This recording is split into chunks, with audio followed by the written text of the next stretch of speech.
what is this car that I'm in right now? Well, technically it's a 2017 Honda Accord V6 EXL two-door coupe, but it's been upgraded by Honda Factory Performance.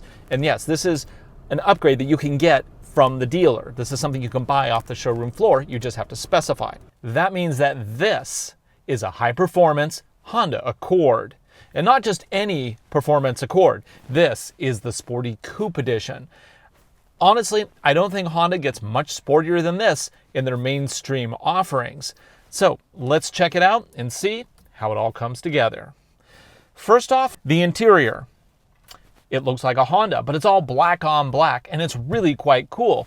We got this little faux carbon fiber treatment over there, leather wrapping on the steering wheel, and leather wrapping on the 6-speed manual transmission. That's right, this has a manual transmission. How cool is that?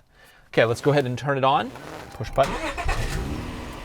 So we have the concentric ring dash design that is so prevalent in Hondas these days. On the left, we have a tack. In the middle, big speedo. And then in the very center, the wee middle of it, we have a multifunction display that allows me to see certain things like range, miles per gallon. It looks like it's currently 23.9 because we haven't been driving it nicely. Trip and all that stuff. The most obvious feature on this car is, of course, the dual screens. On top, we have the master screen that shows apps and music display and general information like a clock. On the bottom, we have a touch screen. Now, this is rather cool. It is the latest version of Honda Link system, and it allows for audio, which is XM radio, AHA apps. I can even plug in an iPhone and get Apple CarPlay, which is one of my favorite things. So though the car, as we're driving it today, as equipped, it does not come with maps, you can plug in an iPhone and you get Apple Maps. So that is really kind of a nice feature right there.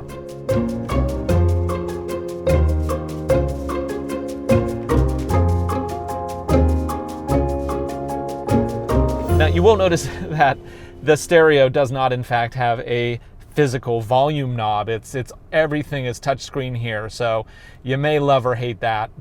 And in fact, newer versions of the Honda system are now incorporating a physical volume knob because people aren't really willing to give that up. Personally, for me, it's not a big deal. I can deal with tapping up and down or sliding as is necessary. Aircon, traditional buttons, love that. And let me say something about these seats. They are super comfortable. They're also very adjustable. I got power adjustments on the left, up, down, left, right, change my bolster. And then right here, I can also program my settings into 1 or 2 memories, which is nice. But they're really comfortable, a really nicely done perforated leather, sport support. I feel like I'm not really moving much in them. And I'm 6'1" and weigh just south of 200 pounds. And behind me, there's actually 2 more seats. Yeah, you can actually fit 2 humans back there. I mean, it's not a ton of room, but you can definitely fit kids or grumpy teenagers or really short adults. It all works out fine. Of course, this car also has Bluetooth connections for Bluetooth hands-free. It's kind of normal now. I get a rear view camera up on top, and I can even change the views, which is kind of cool. I can see if there's any children hiding underneath my back bumper. There are not, so that's good.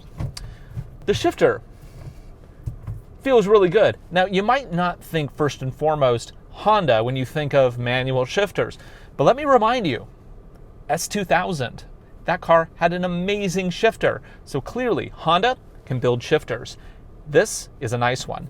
The throw is a little bit longer than I would like personally, but it feels really good, very positive engagement, so yay for that.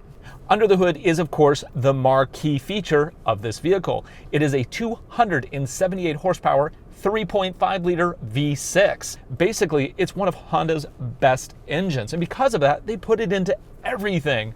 They put it into their Acuras, they put it into their Odyssey minivan. It's economical, it's powerful, and it's very quiet. So which HFP parts have been added to this car? Well, there's the Aero kit, including the rear spoiler, special 19-inch wheels. It also, of course, has HFP emblems, red floor mats, which are special, And it also comes with Honda Factory Performance suspension. That's key. So what does all this goodness cost? Well, the upgrades are an extra $5,000 on top of the base price of this particular car, which is $32,000. So you're looking at roughly $37,000 for this Accord as you see it here. Is it worth it? Let's find out. Whoa! Woo! Okay, that's good. That's good. I like it. So the standard Accord is actually a fairly fun car to drive. It's really not bad. The days of the boring and wallowy Accord are long past. However, what Honda has done with this one is they've added performance suspension, which means that I can do quick turns like this and the car does not wallow all over the place. Turning is quick, handling is good, and it doesn't wiggle too much. I'm not getting seasick with all of these corners. The transmission is very quick and precise. It feels really quite nice.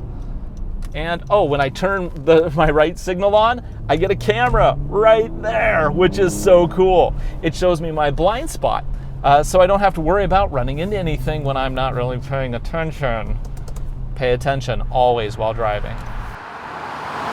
So clearly, in this price range of roughly $37,000, you could be looking at, a low-end BMW 3 Series or an Audi A4, but honestly, I don't know if you're going to get something as quick and as fun to drive as this one, even though it's front-wheel drive.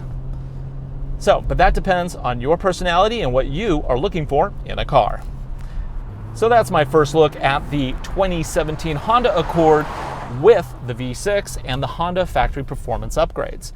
For Driving Sports TV, I am Ryan Douthit. Thanks for watching.